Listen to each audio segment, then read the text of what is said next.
Oke, Assalamualaikum warahmatullahi wabarakatuh.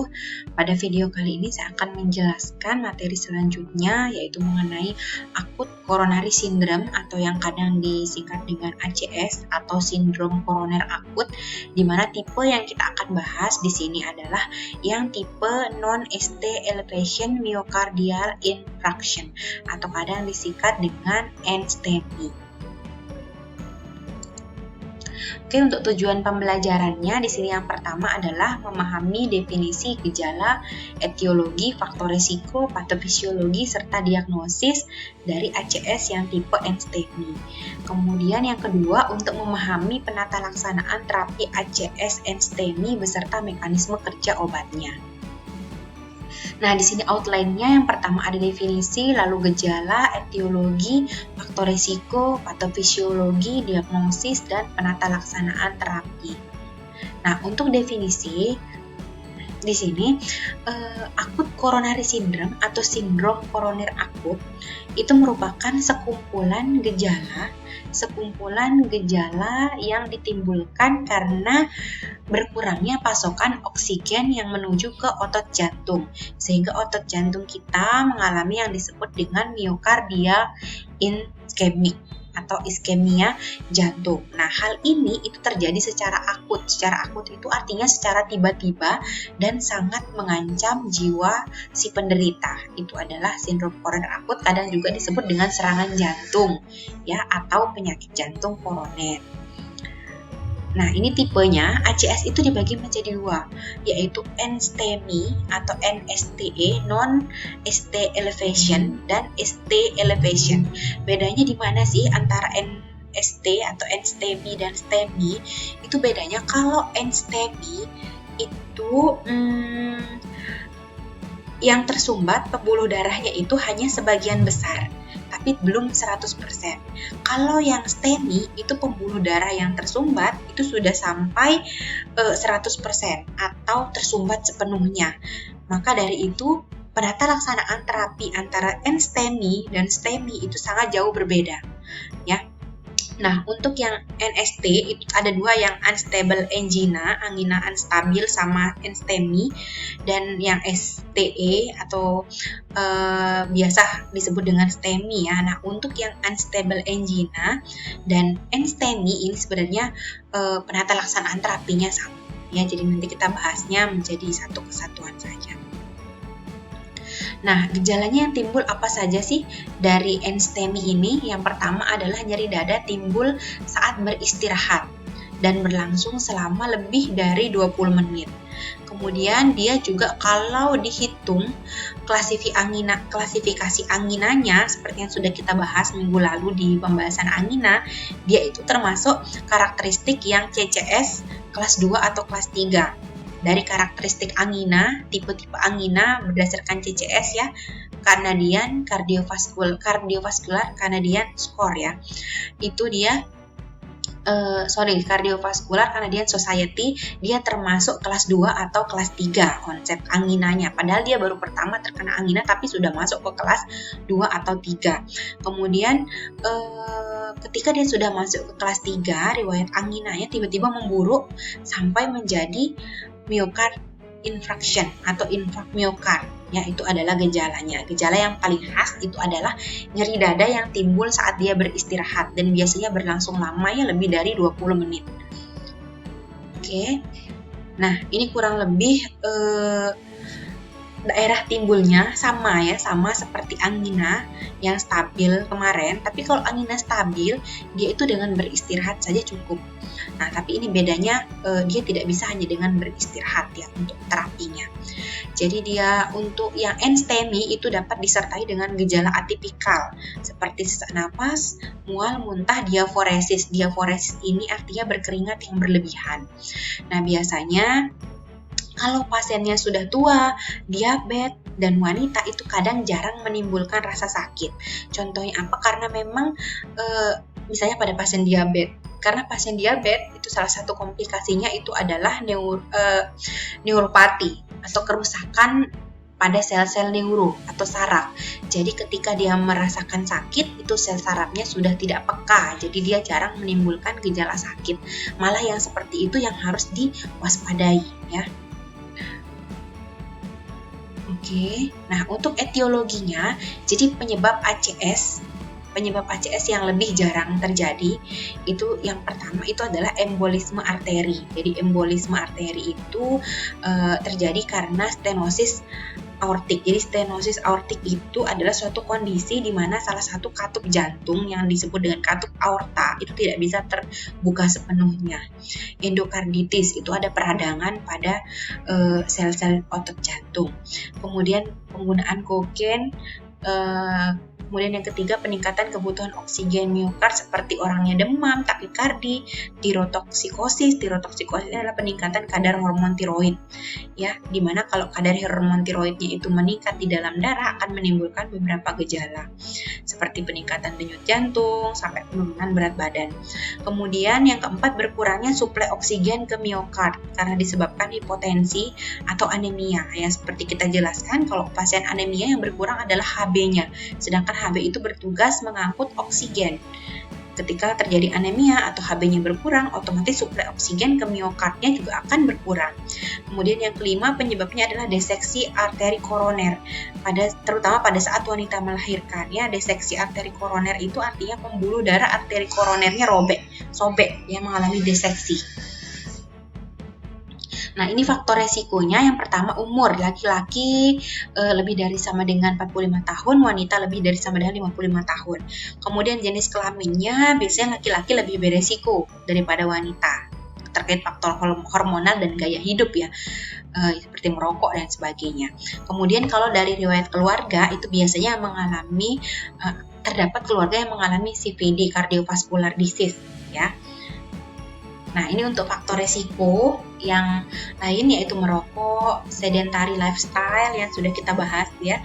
Kemudian dia mengalami hipertensi, lalu dislipidemia, obesitas, kemudian dia stres juga, alkoholik, dan dia mengalami diabetes. Itu merupakan faktor resiko mengalami ACS. Nah, kemudian ini patofisiologinya. Kita lihat sedikit patofisiologinya. Di sini ACS itu terjadi karena 90% arteri koronernya itu mengalami penyumbatan. 90% ya, hanya 10% jalur lewatnya oksigen ke dalam sel-sel otot jantung. Nah, ketika sumbatan itu pecah, dia akan menjadi tersumbat 100%. Yang tadinya dia masih enstemi, ketika sumbatannya pecah, akhirnya dia menjadi serangan jantung atau STEMI karena tersumbat sepenuhnya pembuluh darahnya. Oke, nah biasanya 2/3 pasien itu mengalami trombolisis spontan. Trombolisis itu pemecahan trombus ya, lisis. Lisis itu artinya pecah. Nah, hanya 1/3 pasien trombus yang mengalami oklusi arteri koroner. Tapi ini ketika kita melakukan terapi dengan baik, itu maka oklusi arteri koronernya dapat hilang dengan terapi yang tepat ya. Kemudian ini diagnosisnya. Diagnosisnya di sini dibedakan berdasarkan ada gejala, diagnosis kerja, berdasarkan EKG, biomarker. Nah, yang untuk pertama, gejalanya itu sama ya, nyeri dada. Kemudian diagnosis kerjanya ketika ada pasien yang mengalami nyeri dada, itu pasti diarahkan untuk ACS dulu, sebelum diperiksa lebih detail. Pemeriksaan pertama yang dilakukan itu adalah EKG. Dilihat apakah ada elevasi pada segmen ST-nya. Kalian pasti sudah pernah belajar ya di mata kuliah anatomi fisiologi itu, kalau pembacaan EKG itu kan gelombangnya itu ada P, Q, R, S, T. Nah, untuk ACS itu kaitannya dengan segmen ST. Ketika terjadi elevasi di segmen ST, berarti itu sudah masuk dia STEMI.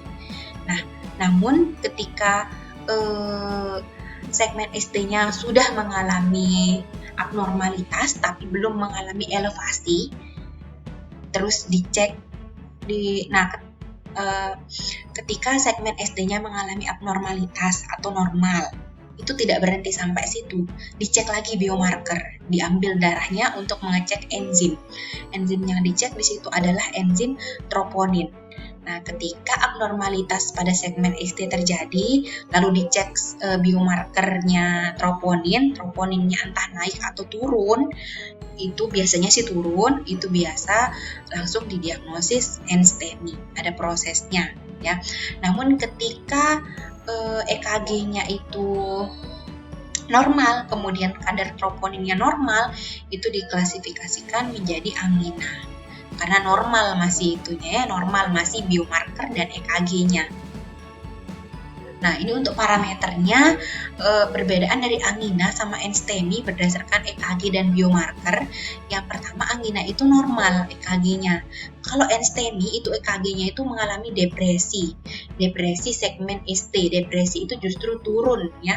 Kalau kalian bayangin pernah ngelihat alat rekam jantung tuh bentuknya seperti gunung begitu kan, ST itu yang tinggi sampai ke bawah itu.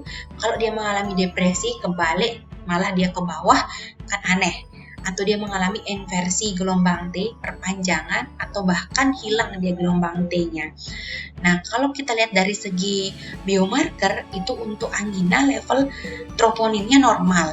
Namun untuk enstemi, level troponinnya naik. Sorry ya, tadi yang benar naik, bukan turun. Level troponinnya. Troponin ini yang sudah pernah kita bahas minggu lalu. Nanti ada juga bahasannya di sini apa sih troponin itu gitu ya. Nah, ini untuk troponin.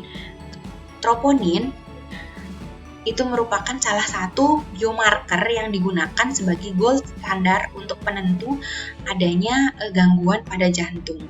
Nah, di sini ada dua, ada CKMB dan troponin. Jadi CKMB ini adalah kreatin kinase myocardial band yang merupakan salah satu penunjang laboratorium yang sering digunakan untuk mendeteksi adanya kerusakan pada otot jantung. Ya. Nah, biasanya pemeriksaan ini dilakukan bersamaan dengan pemeriksaan protein ini dari troponin 1, troponin I, dan troponin T. Tujuannya untuk menghasilkan hasil pemeriksaan yang lebih bermakna dan spesifik begitu. Nah, untuk adanya peningkatan secara signifikan dari ketiga marker ini antara CKMB, troponin I, dan troponin T itu menandakan adanya serangan jantung atau kerusakan pada otot jantung. Sehingga enzim-enzim ini, enzim CKMB, kemudian protein troponin I dan T ini dia akan terlepas dari sel-sel jantung yang rusak menuju ke pembuluh darah yang ada di tubuh kita. Nah, untuk nilai normalnya itu berapa? Nilai normalnya kalau CKMB itu biasanya 0 sampai 3 mikrogram per liter. Kalau nilai troponin itu yang untuk troponin I itu 0,04 nanogram per mililiter. Kalau yang T itu 0,1 nanogram per mililiter. Itu untuk kadarnya normalnya ya. Nanti kalian bisa baca lebih lanjut. Nah, untuk diagnosisnya itu biasanya juga dilakukan dua pemeriksaan. Pemeriksaan dengan imaging yang termasuk non-invasif, artinya pasien tidak dilukai.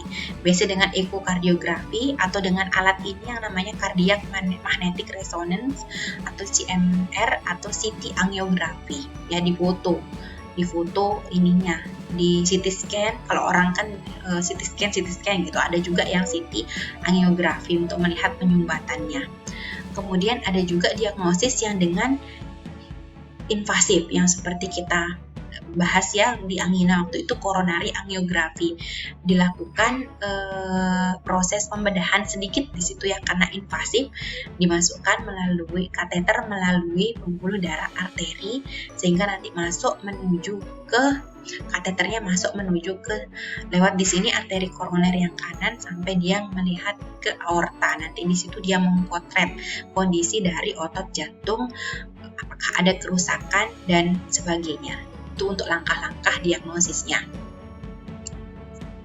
Untuk tujuan penata laksanaan terapinya, yang pertama adalah untuk mengurangi gejala iskemia. Yang kedua, mencegah reoklusi dan kekambuhan iskemia. Reoklusi itu adalah penyumbatan kembali. Kemudian yang ketiga, mencegah perluasan infak atau mencegah oklusi dan infak miokard. Yang keempat, mencegah kematian dan komplikasi. Sama yang kelima adalah menjaga gula darah normal. Kenapa harus dijaga? Karena diabetes merupakan salah satu faktor resiko yang paling besar ya yang dapat menyebabkan terjadinya enstemi. Oke, ini penata laksanaan akut pada saat dia pre rumah sakit atau belum ke rumah sakit, belum dilarikan ke rumah sakit ya. Yang pertama itu sangat penting adalah time delay. Jadi maksudnya itu dibatasi waktu. Waktu apa? Waktu untuk menuju ke UGD itu harus singkat, harus sangat singkat ya. Segera dibawa ke rumah sakit yang terdekat karena tergantung dari penanganannya. Semakin cepat penanganannya, maka semakin dapat menurunkan angka mortalitas dan morbiditas secara signifikan. Oke, bagaimana penanganannya ketika di rumah dia mengalami serangan? Itu maka langsung berikan nitrat atau nitrogliserin SL yang sublingual. Ya, jika gejalanya tidak mereda dalam waktu 5 menit, itu harus dilarikan ke UGD atau ke ambulan ya. Biasanya penggunaan nitrat atau nitrogliserin itu diulang setiap 5 menit, maksimal dia 3 kali. Jadi maksimalnya itu adalah 3 kali penggunaan ya untuk yang nitrat atau nitrogliserin sublingual, karena yang saya bilang kemarin ya bahwa tubuh kita itu membutuhkan periode bebas nitrat agar kita tidak mengalami intoleransi nitrat. Kemudian, nah ini strategi penata laksanaan enstemi. Yang pertama evaluasi dini, yang kedua validasi diagnosis dan perhitungan resiko, yang ketiga strategi invasif, yang keempat revaskularisasi, yang kelima adalah penata laksanaan pasca pengobatan di rumah sakit. Nah, yang pertama di sini adalah step pertama evaluasi dini. Ada beberapa langkah untuk melakukan evaluasi dini untuk pasien yang diduga mengalami enstemi. Yang pertama itu dilakukan kriteria penilaian. Kriteria penilaiannya apa saja yang dinilai? Yang pertama itu adalah derajat nyeri dada dan gejala yang muncul. Itu dinilai. Kemudian apakah ada kemungkinan terjadinya coronary artery disease, mungkin ditelusuri dari riwayat keluarga dan riwayat penyakit sebelumnya ya. Kemudian yang ketiga dilakukan EKG. Nah, setelah itu lalu nanti akan ditegakkan dulu diagnosisnya. Diagnosisnya biasanya kalau masih awal seperti Bagan yang sebelumnya itu, karena nyeri dadanya kan sama aja nih antara enstemi, STEMI ataupun unstable angina ya, sama aja.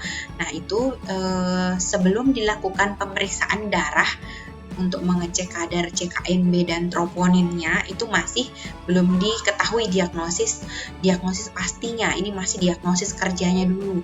Jadi untuk menangani gejala awalnya itu diberikan terapi awal. Ada 3 di sini terapi awal yang bisa diberikan. Yang pertama oksigen, yang kedua nitrat sublingual atau intravena, yang ketiga adalah morfin. Morfin itu golongan analgesik narkotik ya.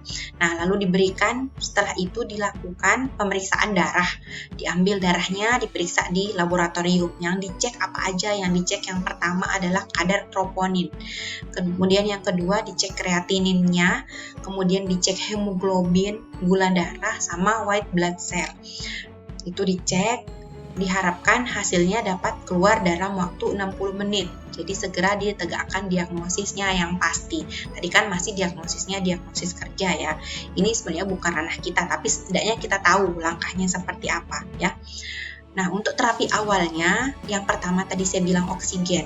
Oksigen ini diinsuflasi itu 4-8 liter per menit, itu jika saturasi oksigennya atau SpO2-nya kurang dari 90%. Kemudian diberikan nitrat secara sublingual atau intravena. Tapi di sini ada caution-nya, ada peringatannya. Hati-hati kalau diberikan pada pasien dengan systolic blood pressure yang kurang dari 90 mm Hg. Kenapa? Karena nitrat itu adalah vasodilator. Khawatirnya ketika tekanan darah sistolik pasiennya sudah rendah ya 90 mg ya, dikasih lagi nitrat. semakin terdilatasilah pembuluh darahnya, bisa-bisa dia mengalami hipotensi. Itu harus dimonitoring. Kemudian kapan sih digunakan morfin? Morfin ini digunakan kalau terpaksa, kalau nyeri yang dirasakan oleh pasiennya itu sangat berat, itu baru boleh diberikan morfin. Biasanya dosisnya 3-5 mg secara intravena atau subkutan. Tapi ini pilihan ya ketika nyerinya sangat berat dan tidak tertangani dengan penggunaan oksigen dan nitrat. Oke, itu untuk step terapi awalnya. Kemudian kita lanjut untuk ke yang kedua, tadi ada diagnosis dan perhitungan resiko. Diagnosis itu bukan ranah farmasis ya, tapi setidaknya kita tahu langkahnya.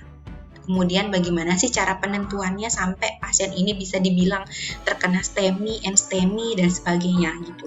Tadi pertama dilakukan evaluasi klinis ya, yang barusan dibahas.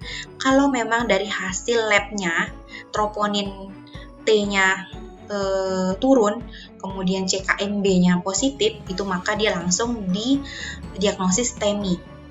Yang STEMI ST elevation myocard infection ya. Jadi kalau Jadi kalau STEMI itu terapinya sudah tidak lagi menggunakan nitrat, beta blocker dan sebagainya. Dia langsung terapi reperfusi. Reperfusi itu nanti kita bahas ya di materi selanjutnya untuk STEMI. Sekarang kita fokus di NSTEMI. Kemudian kalau dia di diagnosis yang NSTEMI itu divalidasi lagi dari responnya terhadap antiangina, kemudian biomarkernya tadi ada 2 itu ya, enzim CKMB sama troponin. Kemudian dilihat hasil EKG-nya apakah ada depresi di segmen ST, kemudian dinilai GRACE score-nya. Jadi GRACE score ini adalah suatu skor atau penilaian dari kemampuan bertahan hidup pasien dengan serangan jantung. Ya, kemudian dilakukan pemeriksaan CT angiografi, kemudian MRI, tapi ini opsional ketika dibutuhkan, gitu ya. Nah, ini untuk terapi mengurangi gejala untuk pasien yang memang sudah didiagnosis NSTEMI. Yang pertama dikasih IV nitrat tadi ya, kemudian dikasih antiplatelet, biasanya aspirin 160 sampai 325, tapi sediaan yang ada kalau nggak salah itu yang 80 mg ya, saya juga lupa. Ingat ya, aspirin itu ketika dosisnya 80 sampai 160 mg dia berefek sebagai antiplatelet. Kalau dosisnya 500 mg dia berefek sebagai analgesik. Atau diberikan clopidogrel ya, clopidogrel. Kemudian pilihan yang ketiga dikasih antikoagulan injeksi, heparin, warfarin dan sebagainya ya, nanti ada kita bahas di farmakologi obat. Kemudian yang keempat dikasih oral beta blocker. Beta blocker ingat ya, model golongan bisoprolol, atenolol, terus dan sebagainya itu ya.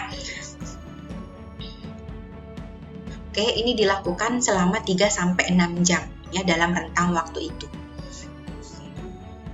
Nah, ini dia untuk diagnosis dan perhitungan resikonya. Yang tadi terapinya yang pertama aspirin ya. Inisial dosnya itu 150 sampai 300, 160 sampai 325 ya. Biasanya segini masih bisa ditoleransi. Kemudian untuk yang kedua bisa dipakai clopidogrel. Ini dia masuk golongan P2Y12 inhibitor. Saya juga lupa ya singkatannya apa, tapi sudah pernah kita bahas di obat-obat yang bekerja pada sistem hematologi, nanti dicek.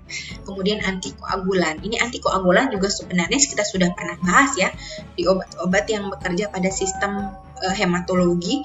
Antikoagulan pilihan di sini ada fondaparinux, ada enoxaparin, ada unfractionated heparin, kemudian ada bivalirudin.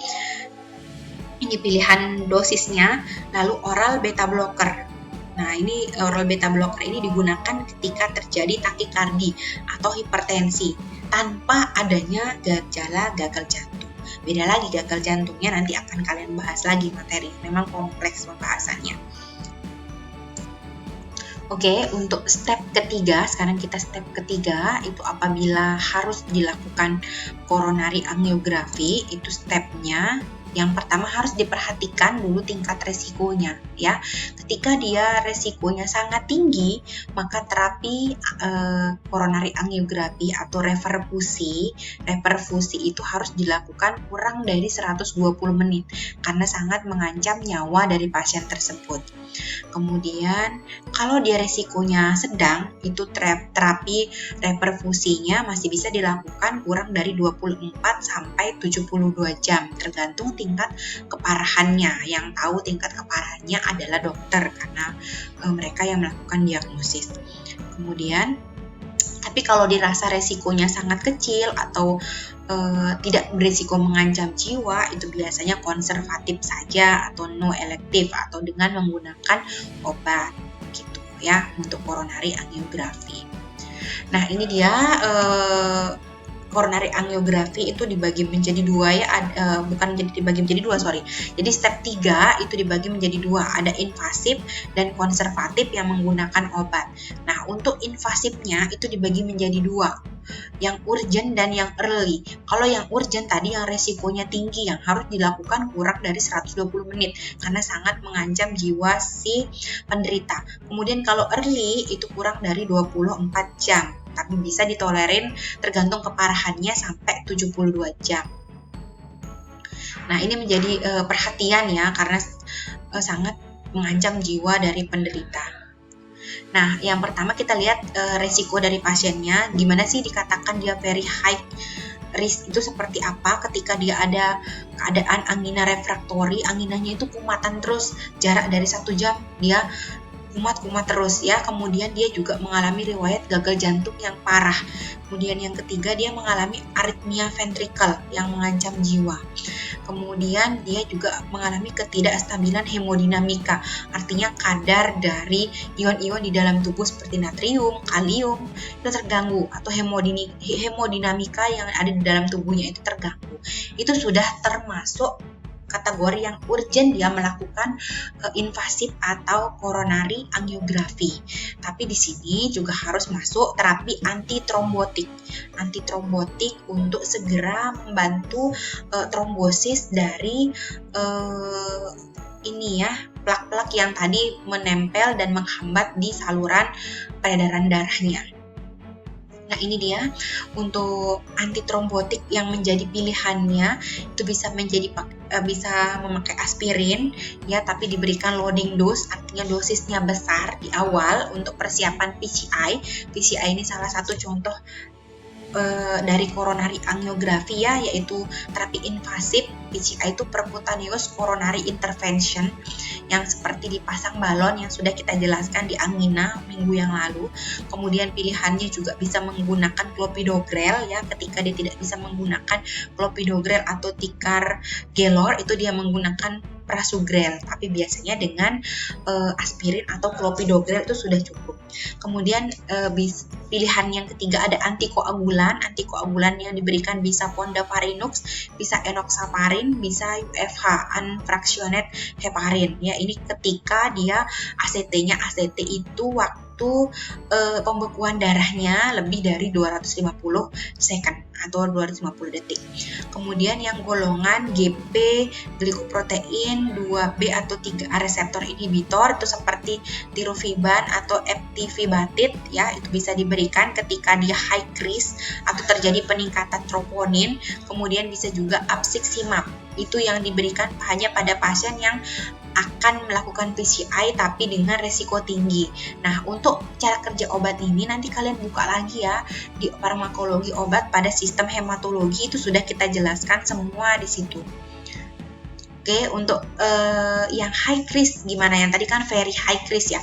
Kalau yang high risk pasien itu ditandai dengan pasien yang memiliki GRACE score-nya itu kurang dari 140 atau punya satu kriteria mayor yang memang beresiko tinggi. Nah, itu baru diperlukan tindakan yang early invasive. Nah, GRACE score itu apa? Yang seperti saya jelaskan tadi, GRACE score ya, Global Registry of acute coronary event. Jadi itu suatu scoring yang kita gunakan untuk menilai klasifikasi dari risiko sindrom koroner akut atau ACS ya. Nah, dia itu ada beberapa klasifikasi risiko ya, ada 3. Ada risiko rendah, risiko sedang, dan risiko tinggi. Risiko rendah itu 0 sampai 133 poin, kemudian resiko sedang itu 134 sampai 200 poin, kemudian resiko tinggi itu 200 poin. Jadi apa saja yang dinilai di GRACE score? Ini GRACE score ini yang dinilai meliputi umur, lalu laju denyut jantungnya, kemudian tekanan darah sistolik, kemudian kadar kreatininnya, terus riwayat anti jantung, apakah pernah dia cardiac arrest ya, kemudian peningkatan enzim jantung tadi CKMB sama troponin, kemudian dilihat dari depresi segmen ST-nya, apakah dia mengalami depresi dari hasil EKG, baru itu ditentukan dia melakukan early invasive. Jadi di sini ada primer dan sekunder ya, pemeriksaan primernya atau yang dilakukan yang pertama adalah bukan pemeriksaan, maksud saya tanda primernya itu terjadi peningkatan atau turunnya troponin, kemudian terjadinya perubahan segmen ST atau gelombang T-nya mengalami inversi atau perpanjangan. Nah, untuk sekundernya dinilai apakah dia memiliki riwayat diabetes mellitus, dicek juga GFR-nya, GFR itu glomerulus filtration rate, kalau dia kurang dari 60 ml per menit itu bisa menjadi faktor risiko sekunder atau pemeriksaan sekundernya. Kemudian ejection fraction-nya kurang dari 40 menit, kemudian dia memiliki riwayat mengalami myocard infarction, kemudian dia pernah melakukan PCI, percutaneous coronary intervention ya, atau dia pernah melakukan CABG. CABG itu coronary artery bypass graft, yang kadang orang-orang bilang dia pasang ring gitu ya, atau dinilai dari nilai GRACE-nya. GRACE-nya tadi kan termasuk skor yang sedang atau skor yang tinggi. Kemudian, nah ini kalau yang resikonya kecil, itu biasanya pasien tanpa kekambuhan gejala. Itu invasifnya itu perlu pertimbangan tadi sama ya, primer sama sekunder. Tapi ini memang opsional sih, dia tidak termasuk yang urgent atau early yang invasif, jadi bisa dia konservatif juga dengan menggunakan obat. Nah, yang untuk keempat, yang low risk itu kategorinya dia tanpa nyeri dada berulang, kemudian tidak ada tanda-tanda gagal jantung, kemudian tidak ada tanda abnormalitas pemeriksaan EKG yang dilakukan selama 2 kali dengan jeda 9 jam, kemudian tidak ada kenaikan level troponin ya, troponinnya dicek juga 2 kali, jedanya 9 jam, tapi tidak ada kenaikan ya level troponinnya, sama tidak terjadi kejadian iskemik. Itu terapinya pakai konservatif aja. Konservatif itu menggunakan obat-obat, biasanya obat-obatnya nanti kita lihat. Nah, step 4 itu revaskularisasi. Revaskularisasi itu mengembalikan vaskularisasi, mengembalikan aliran darah, usaha untuk mengembalikan aliran darahnya menjadi normal. Di sini kalau yang tersumbatnya single vessel, satu pembuluh darah aja, biasanya dilakukan PCI dengan pemasangan stent ya.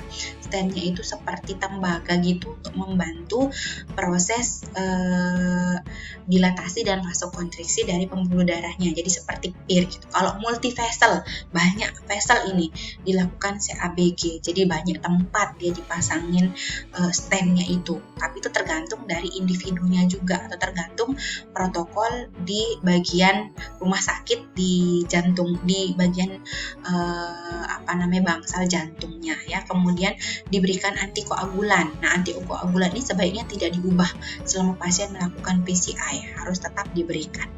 Nah, gimana kalau yang P2Y12 inhibitor seperti clopidogrel atau ticagrelor atau prasugrel, itu harus di stop pada pasien CABG. Kenapa? Karena dia sangat beresiko untuk mengalami perdarahan pada pasiennya ya. Jadi resikonya sangat tinggi. Oke, ini untuk penata laksanaannya ada manajemen akut dan jangka panjang. Untuk manajemen akutnya bisa menggunakan antiplatelet tadi ya, aspirin, clopidogrel, kemudian anti iskemia berupa beta blocker, terus terus nitrat CCB, kemudian antikoagulannya ada heparin, ada LMWH low molecular weight heparin ya seperti enoxaparin dan sebagainya. Terus ada Fondaparinux, kemudian dilakukan revaskularisasi koroner seperti PCI atau CABG. Nah, untuk manajemen jangka panjang itu modifikasi lifestyle dan penurunan berat badan ya, kontrol tekanan darahnya, manajemen diabetes untuk mengontrol gula darahnya tetap normal, manajemen lipid menggunakan obat-obat dislipidemia, kemudian tetap dimasukkan antiplatelet atau koagulan, beta blocker dan ACE. Ini untuk mencegah kekambuhan dari serangan. Nah, ini penata laksanaan pasca pengobatan di rumah sakit. Itu aspirin dilanjutkan sampai seumur hidup. Kenapa? Karena untuk mencegah terjadinya kekambuhan. Kemudian, untuk golongan inhibitor P2Y12 itu dilanjutkan hingga 12 bulan, tapi biasanya dia memiliki resiko perdarahan yang tinggi. Nah, untuk beta blocker itu tetap diberikan, tapi kalau fungsi ventrikel kirinya juga sudah berkurang. Gimana kalau ACE inhibitor diberikan kalau ventrikel kirinya memang sudah tidak bisa berfungsi dengan baik? Kalau agonis aldosteron seperti apa? Nah, itu diberikan ketika fungsi left ventrikelnya itu kurang dari 35% atau fraksi ejeksinya kurang dari 35% ya. Kemudian dia mengalami diabetes juga atau gagal jantung dan tanpa disertai dengan disfungsi renal. Kalau statin bagaimana? Statin tetap diberikan sampai target LDL-nya itu kurang dari 70 mg per desiliter. Gaya hidupnya harus dilakukan rehabilitasi kardiak, itu maksudnya melakukan gaya hidup sehat, melatih pernafasan, melatih otot jantung, misalnya seperti jogging, berenang dan sebagainya itu ya, atau menghindari gaya-gaya hidup yang sedentari. Tadi ya, sedentari itu kayak itu aja, kemudian dia malas bergerak dan sebagainya. Kemudian selalu dibekali oleh nitrat sublingual. Ini tetap harus ada karena dia harus digunakan ketika pasiennya mengalami gejala secara tiba-tiba. Yang namanya penyakit sindrom koroner akut tuh bisa menyerang secara tiba-tiba, jadi pasiennya harus memiliki nitrat sublingual paling tidak di rumah. Jadi diberikan kepada pasien, diedukasi ketika gejalanya menyerang itu langsung konsumsi nitrat yang sublingual. Oke, ini untuk profil farmakologinya, ada agen anti-iskemia, kemudian antiplatelet, lalu antikoagulan, kemudian revaskularisasi dan terapi pendukung jangka panjang. Untuk revaskularisasi dan terapi pendukung sudah kita bahas ya sebelumnya. Sekarang kita ingatkan kembali untuk agen-agen anti-iskemia, antiplatelet, dan antikoagulan yang sebenarnya sudah pernah kita bahas. Nah, untuk agen anti-iskemia, nah, kalian masih ingat ya gambar ini? Ini adalah gambar penyebab terjadinya angina, yaitu atau nyeri dada. Ini ya, nyeri dada, yaitu kebutuhan oksigennya itu lebih besar daripada supply-nya. Maka di sini diberikan terapi beta blocker untuk mengontrol kebutuhan oksigen dan diberikan terapi nitrat untuk menunjang suplai dari oksigen karena dia dapat meningkatkan aliran darah koroner. Ya, gitu. Untuk antitrombotik di sini ada beberapa antikoagulan ya yang bisa digunakan, ada Fondaparinux, lalu low molecular weight heparin, kemudian bifalirudin, kemudian ada aspirin sebagai antiplatelet, lalu ada clopidogrel, prasugrel, dan ticargelor. Itu ya, nanti kalian baca kembali, sudah pernah kita bahas. Nah, untuk ACE inhibitor, nih gambar ini masih ingat ya, tempat kerja ACE inhibitor dan ARB itu jangan sampai dilupakan. ACE inhibitor bekerja menghambat enzim ACE agar tidak terjadi vasokonstriksi akibat rilis dari angiotensin 2. Kemudian ARB bekerja pada reseptor, memblok reseptor aldosteron agar tidak terjadi retensi natrium dan tidak terjadi vasokonstriksi. Ini ya gambarnya. Selain itu, ACE inhibitor juga bisa digunakan untuk beberapa efek ya, terutama untuk remodeling ventrikel kiri. Jadi ventrikel kirinya mengalami karena terlalu banyak melakukan pemompaan darah dan terlalu berat kerjanya, dia mengalami remodeling. Jadi dia itu strukturnya, anatomisnya menjadi berubah. Nah, bisa dikembalikan lagi atau bisa dipulihkan oleh ACE inhibitor ya. Nah, ini statin sudah pernah kita bahas, bekerja menghambat HMG-CoA reduktase sehingga mencegah terjadinya sintesis asetil-CoA menjadi kolesterol. Dia salah satu obat yang digunakan untuk mencegah terjadinya serangan enstemi atau mencegah terjadinya kekambuhan ensteminya. Nah, ini kerjanya statin ya, kita sudah pernah bahas waktu itu. Dia bekerja melakukan yang namanya stabilisasi plak atau mengurangi resiko mengurangi aterosklerosis, menyebabkan plak-plak yang menempel pada dinding pembuluh darah kita itu ruptur. Ruptur itu pecah atau dia terlarut, kemudian dia menghilang ya. Nah, itu adanya statin. Jadi plaknya stabil, kemudian dia bisa terlarut di dalam darah untuk dibuang atau diekskresikan. Itu namanya efek pleiotropic effect ya. Itu namanya pleiotropic effect untuk obat-obat golongan statin. Dia memiliki kelebihan itu karena dia bisa melakukan stabilisasi plak. Jadi yang tadinya plaknya keras bisa menjadi dilunakkan, distabilisasi sehingga bisa pecah kemudian terlarut di dalam darah lalu diekskresikan, tidak menyumbat lagi di pembuluh darahnya. Oke, ini referensi yang beberapa yang saya gunakan, nanti bisa dibaca kembali. Terima kasih untuk perhatiannya. Cukup untuk materi ACS yang enstemi. Saya akhiri. Wassalamualaikum warahmatullahi wabarakatuh.